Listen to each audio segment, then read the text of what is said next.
I don't think you'll ever get used to the fact you're in EastEnders because you've brought up with it. Yeah. Do you know what I mean? It's embedded in your brain. I've started writing down all my words now. I had Libby Langsdale's living lung lobe transplant. What? Yeah. Was that an actual line? That was a line, yeah. Why would they do that? I think the right hated me. Sitting there going, yeah, try and say that.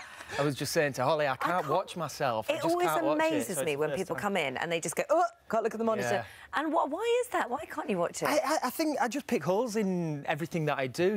I think as an actor, you pick holes in yourself, and then I panic next time I get on set, so I've decided just not to ever watch myself. Don't acknowledge it ever. Is it Holby City you wanted to have a shot at? Oh, well done. Yeah, it is. Do you know what? I've just done this, and I loved all the medical terminology. I loved getting... Yeah, I loved all the hospital scenes. I loved all the gore and everything that we did. Yes, What would you like?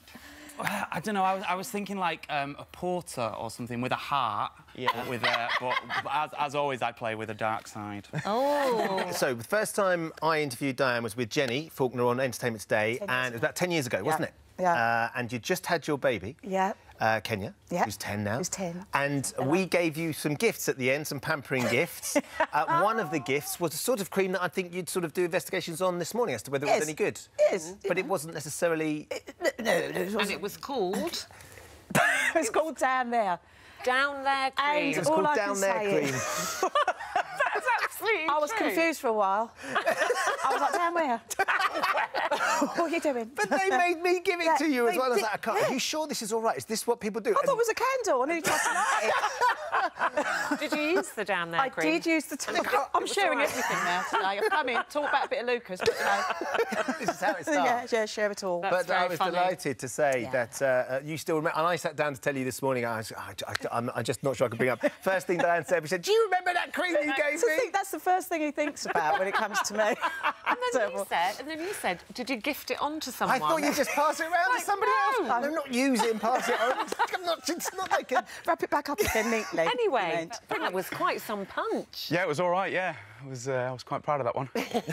So how long do you have to do the whole, working with the stunt guys to work out a fight scene like that? It's more intricate than you'd think, was it just real? No, I can promise you we were hugging about 2 minutes after that. So, yeah, no, it takes probably about an hour and a half to kind of get it all working right. It's like a little dance, little choreography. Yeah. So if one of you ducks at the wrong time or doesn't duck yeah, it's like that scene from Friends where Ross gets punched. So, no, but... it's all to do with cutaways and how they can edit the sequence, and if you get it slightly wrong, it can look a little bit eggy. But do you also have to kind of make contact? Or do you actually have to hit him? I didn't hit Chris Bisson, no. Go on. No. It's the way it works across the line. In it. I mean, we can try one now if you want. I can show you. It's like the way it comes across. So. No, because often we've talked to people when they do have to have fight scenes, and they say, I did have to make contact, and I felt really bad because we're mates and we work together and... Wow, that's extreme. I would say if it's a slap or something like that, I think that always looks better if you give it a good one, Like a Peggy Mitchell slap. Yeah, and the reaction's real as well, Yeah, have you been there a year? Just over a year. Just over a year. I started February on the live show. On the 30th anniversary, yeah. And it shot right past. I remember standing there outside, and not only did they tell me I had the job, but then Dominic said to me, you're going to open the live show. We're going to start with you, throw me in the deep end. And I was on my phone as they was just about to film, right, and Adam Woodjack said, you all right there? Let's say, put down your phone. And I remember they started the scene, and Kat basically said to me, you can't mess up because everything rides on you. But everyone was just taking a mickey. No pressure. No pressure, but, first show. Literally, there was a crane shot, and it pans to me walking towards Phil's house and looking at the house, and I did that whole thing, and then it moved on, and I had to get that right. There's not a lot for you to get wrong, though, really. No, come on, don't take that away from me. Don't take that away from me. That was my... Well, it's that's a lot of pressure. It's a look and a... Do it again? No, it wasn't right. You got that wrong. But you have said in the past that what, 5 years ago you wouldn't have looked at it because life wasn't going in that direction. Well, there's a stigma attached to being a soap actor, and every actor goes through it. Doing a soap's not very cool, it's not very credible, and I had that. It was a snobbery, you know what I mean? Because you were doing the movies. Yes, and I was banging out about 8 movies a year, to be fair, most of them not that clever, but, you know, you have children, you need to earn money, you've got to feed them. I've always been a fan of the show. I'm an Eastender. And last night I was looking at his Twitter page and up popped these 3 most beautiful, beautiful women on your page, and these are your sisters. I've got 5 sisters. 5 sisters? I think you were looking at Geeta, Amy and Rosie. They've got a string quartet called Dirty Pretty Strings. Right, so they... Nice. But did it not used to be that you were part of that Langley quartet? People who know me laugh at this. We had the Langley family ocarina quartet. My dad makes ocarinas. Ocarinas. Are those things you blow? Yeah, yeah, they're like flutes, like spherical flutes. And we had a family band. And we had a cassette tape we released. Oh, so I'd love to hear that. On my Twitter, there's a picture of us.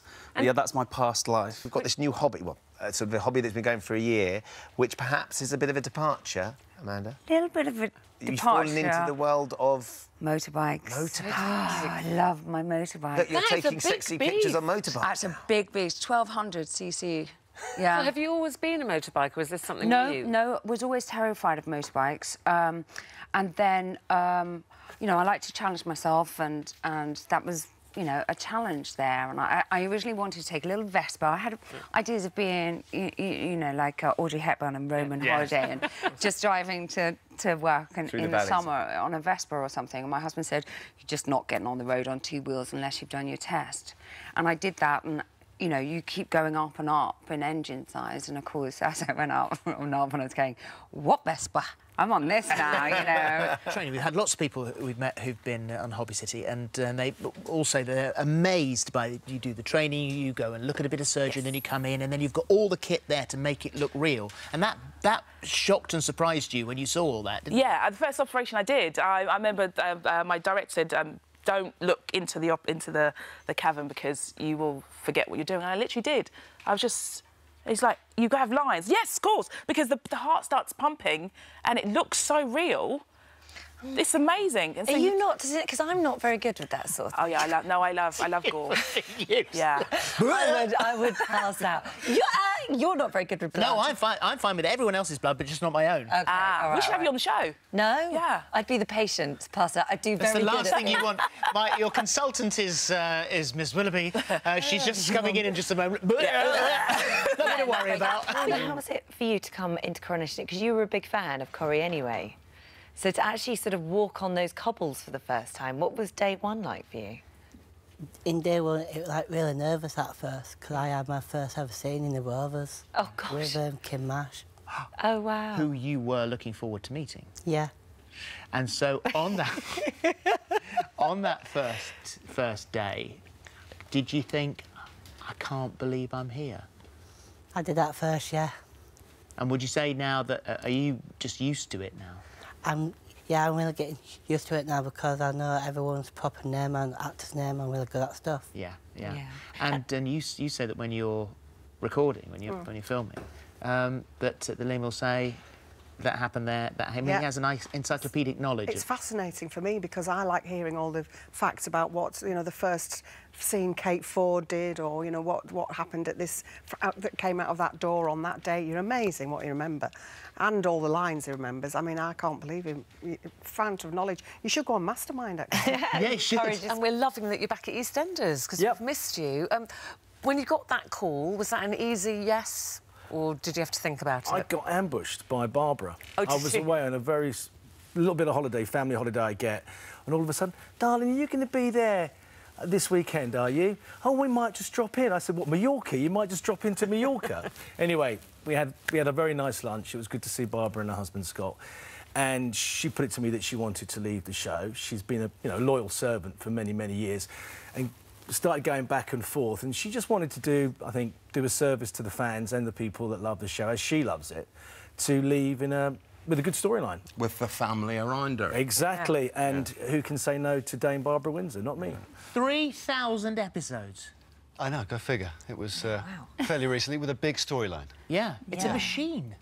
It is. We're exhausted. Yeah, I'm not surprised. But you've directed, how many of them have you directed? Directed 15 eps now, so 5 blocks. I mean, it's like the other shows. It's relentless, but it is only 5 days a week. Yeah. And how does it feel stepping into sort of director shoes when you're used to being a character on there? I love it. Do you? Yeah, absolutely love it. It's a chance to do something else. I've been there for 8 years now, so it's a really good chance to try something else. The job has really suited him. Has it? What's he like to be directed by?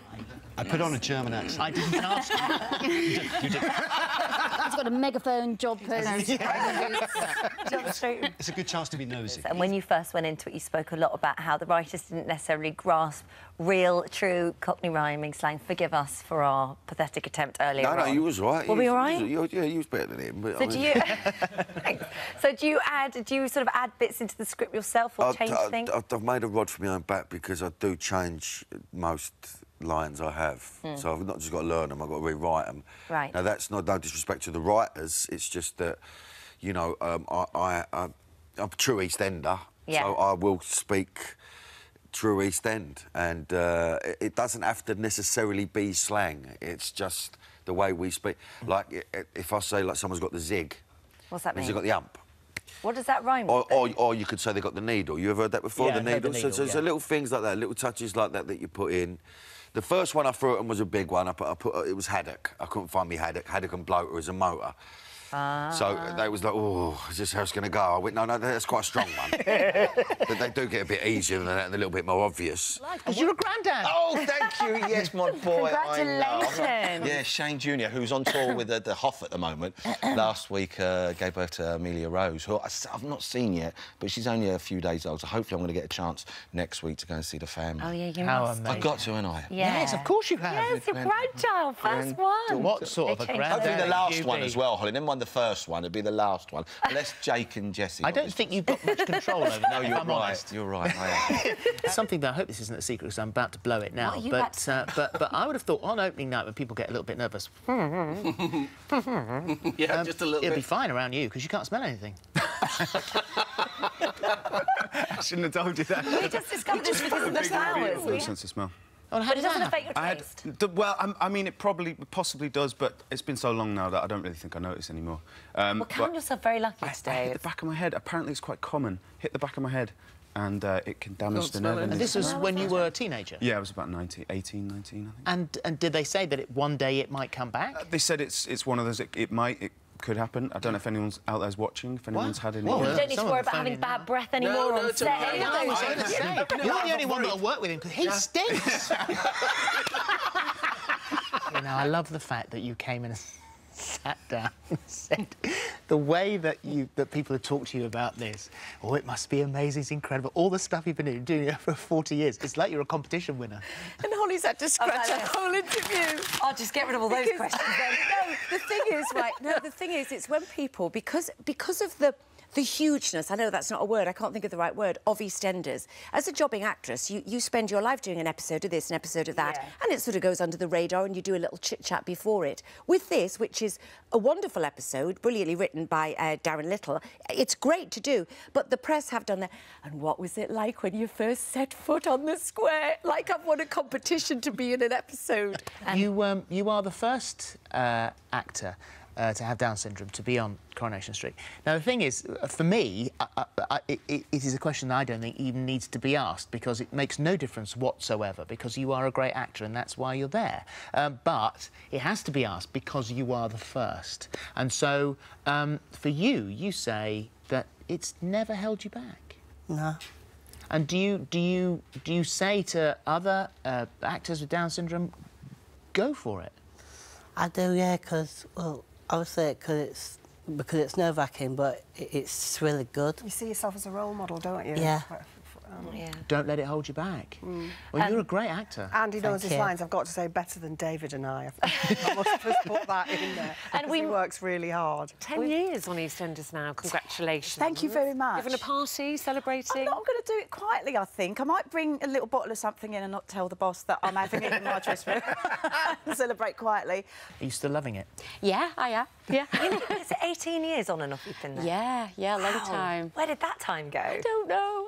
No, I'm very happy. And you say the best thing about it is teamwork. Absolutely, yeah. I mean, like here, it's a nice family, and then I got to go home to my real family every night. What could be better? Do you love it as much now as you've always? Yeah, it's probably the weird thing about it is I guess maturity's starting to take hold of me, and I'm actually enjoying it more now than I did back then. I think, you know, back in the early days when you and I go back to there, it was all fun and that, and I was still trying to be a serious actor, but I was having too much fun. Whereas now I'm sort of treating it a little bit more like it should be, and that's, you know, the business I'm in. Yeah. So as for you and being in Coronation Street, I mean, this is a bit of a dream job, isn't it? I mean, you're not planning on going anywhere anytime soon. No, I mean, you know, as an actress, there's other things that I'd love to do, but Corrie for me is home, so I'd like to think that I'd always come back and, you know, she'll be behind the bar with boobs under her eyes at 80 and, you know, still being the feisty lady that she is. That would be great if, you know, if I can always have Corrie as home. Yeah. Do you love it? I mean, it must just be brilliant fun there with everybody. I'll be honest with you,